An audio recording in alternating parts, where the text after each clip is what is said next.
Welcome to our channel vastu tips Telugu. ఈరోజు మనము half పోర్టికోల్ గురించి తెలుసుకోబోతున్నాం.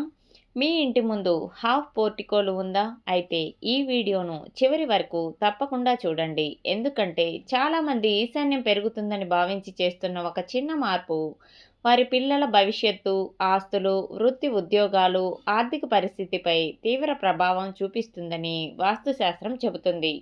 ముఖ్యంగా తూర్పు, ఉత్తర, ముఖద్వార గృహాల వారు చేస్తున్న ఒక పెద్ద పొరపాటు గురించి ఈరోజు వివరంగా తెలుసుకుందాం. హాఫ్ పోర్టికోలు అనేది చూడడానికి అందంగా ఉంటుంది, కారు పార్కింగ్కు ఉపయోగపడుతుంది, వర్షం, ఎండ నుంచి రక్షిస్తుంది. కానీ అదే పోర్టికోలు మీ ఇంట్లో వాస్తు దోషానికి కారణం అవుతుందంటే నమ్ముతారా? అసలు నమ్మశక్యంగా కూడా లేదు కదా. చాలామంది ఈశాన్యం పెరుగుతుందని సంతోషపడుతున్నారు, కానీ వాస్తవానికి ఆ పెరుగుదల వెనుక దాగి ఉన్న ప్రమాదం ఏమిటో ఇప్పుడు చూద్దాం. అందరూ అంటుంటారు ఈశాన్యం పెరిగితే మంచిదే కదా. అయితే ఎందుకు కొందరి ఇళ్లల్లో ఈశాన్యం పెరిగిన తర్వాత కూడా సమస్యలు వస్తున్నాయి? ఎందుకు పిల్లలు చదువుల్లో వెనకబడుతున్నారు? ఎందుకు ఉద్యోగాల్లో నిలకడ ఉండటం లేదు? దీనికి కారణం హాఫ్ పోర్టికోలు అయి ఉండవచ్చని వాస్తుశాస్త్రం చెబుతుంది. ఇప్పుడు నేను చెప్పబోయేది తూర్పు ముఖద్వారం కలిగిన ఇళ్ల గురించి.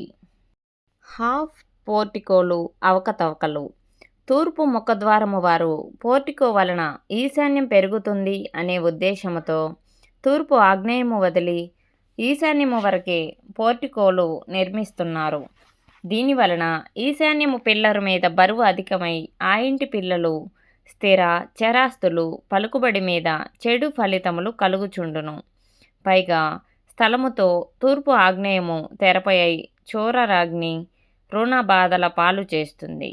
గతంలో చేసి ఉన్న తూర్పు ఆగ్నేయంలో మడతమెట్లు నిర్మించుకొనటం శుభదాయకం. ఇప్పుడు నేను చెప్పబోయే రెండో తప్పైతే చాలామంది ఉత్తర ముఖద్వార గృహములలో కనిపిస్తుంది. ఉత్తర ముఖద్వారము వారు పోర్టికో వలన ఈశాన్యము పెరుగుతుంది అనే ఉద్దేశంతో ఉత్తర వాయవ్యము వదిలి ఈశాన్యము వరకే పోర్టికో నిర్మిస్తున్నారు. దీని వలన ఈశాన్యము పిల్లరు మీద బరువు అధికమై ఆ ఇంటి పిల్లలు స్థిర చరాస్తులు పలుకుబడి వృత్తి ఉద్యోగములందు దురదృష్టవంతులు అవుతున్నారు. పైగా స్థలములో ఉత్తర వాయవ్యము తెరపై మానసిక ప్రశాంతత లోపించుట, పనిలేని ప్రయాణములతో వృధాగా తిరుగుట, వృత్తి ఉద్యోగములలో నిలకడ లోపించును. గతంలో నిర్మించి ఉన్న ఉత్తర వాయవ్యంలో పోర్టికో పారుకు మడతమెట్లు నిర్మించుకొనటం శుభదాయకం. మూడో తప్పు అయితే మరింత ప్రమాదకరమైనది. దక్షిణ ముఖద్వారము వారు ముఖద్వారమునకు నీడ, వర్షపు ఇబ్బందులు తొలగటం కోసం, వాహనాలు నిలపటం కోసం, అందచందాలకంటూ నైరుతిని ఖాళీగా ఉంచి దక్షిణ ఆగ్నేయము వరకే హాఫ్ పోర్టికోలు నిర్మిస్తున్నారు. దీనివలన ఆగ్నేయము పెంపు దోషము, నైరుతి తెరప దోషములకు ఇల్లు గురి అవుతున్నది. దీనివలన అనారోగ్యములు, ఆర్థిక ఇబ్బందులు, గ్రామ కక్షలు, కోర్టు వ్యాజ్యములు, తగవులు కలుగును. గతంలో నిర్మించుకున్న ఎడల దక్షిణ నైరుతిలో పోర్టికోలు పారుకు మడతమెట్లు నిర్మించుకొనటం శుభదాయకం. చివరగా చెప్పబోయేది పడమర ముఖద్వారము వారు పడమర ముఖద్వారమునకు నీడ, వర్షపు ఇబ్బందులు తొలగటం కోసం, వాహనములు నిలపటం కోసం లేదా అందచందాలు అంటూ నైరుతిని ఖాళీగా ఉంచి పడమర వాయవ్యము వరకే హాఫ్ పోర్టికోలు నిర్మిస్తున్నారు. దీనివలన వాయవ్యము పెంపు దోషము, నైరుతి తెరప దోషములకు ఇల్లు గురి అవుచున్నది.